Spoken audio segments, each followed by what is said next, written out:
భద్రాద్రి కొత్తగూడెం జిల్లాలో కురిసిన గాలివాన కారణంగా కొత్తగూడెం పట్టణంలో అంధకారం చుట్టుకుంది. 24 గంటలైనా విద్యుత్ ఇవ్వకపోవడంపై విద్యుత్ శాఖ ఎస్ఈ, డిఈలపై ఎమ్మెల్యే ఆగ్రహం వ్యక్తం చేశారు. జనరేటర్ అసౌకర్యంపై ఆసుపత్రి అధికారులపై మండిపడ్డారు. మీడియా ఎమ్మెల్యే వచ్చిన తర్వాత మాత్రమే జనరేటర్ ఆన్ చేశారని, టాయిలెట్స్లో నీళ్లు లేవని పేషెంట్లు ఎమ్మెల్యేకు ఫిర్యాదు చేశారు. ఇక మున్సిపల్ కమిషనర్కు ఫోన్ చేసి వాటర్ ట్యాంకర్ ద్వారా ఆసుపత్రికి నీళ్లు సప్లై చేయాలని ఎమ్మెల్యే ఆదేశించారు. అరే కొద్దిగా ఆ డిఈలు ఎట్టిపోతారండి, ఏఈలు ఎట్టిపోతారు, అసలు ఏం చేస్తున్నారు? అసలు హాయిగా పడుకుంటారండి? ఇట్లున్నప్పుడు తెలవదా మీకు?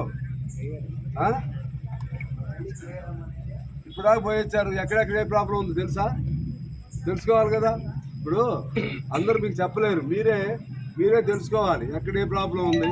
ప్రధానంగా ఇప్పుడు హాస్పిటల్స్ ఉంటాయి, లేకపోతే ఇంకా ఇతర ఎసెన్షియల్ సర్వీసెస్, వాటి దగ్గర ఏం జరుగుతుంది? మీరు కమిషనర్ అంటే మీ బాధ్యత కదా అది.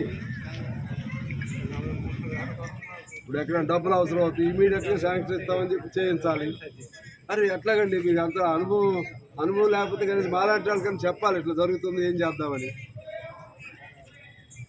ఇప్పుడు ఇమీడియట్గా ఏం చేస్తారు? మీరు ఒకసారి హాస్పిటల్కి రండి, నేను వెళ్ళిపోతా. కానీ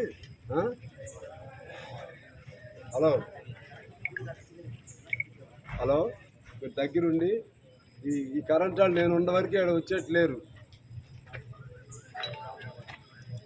అదే మీరు వచ్చి ఇమీడియట్గా వర్క్ మొదలు పెట్టండి. ఈలోపు ఒక ట్యాంకర్ నీళ్లు అర్జెంటుగా ఈ ప్రాంతానికి పంపించండి. నా నోటీస్కి వచ్చింది ఇది. ఇంకా అన్ని బస్తీల్లో ఇదే ప్రాబ్లం ఉంటుంది. కానీ ముందు so much grievance against your department. నాకు సరే, of course it is a natural calamity, nobody can do. And thing is, emergency essential services must be given first priority.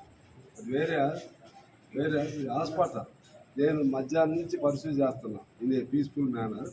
నేను అయిపోతుందంటే వాళ్ళు ఏదో చెప్తున్నారు.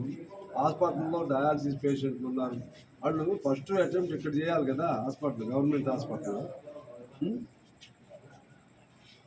ఇప్పుడు నేను వస్తున్నా అన్న. I know that, sir. I know that.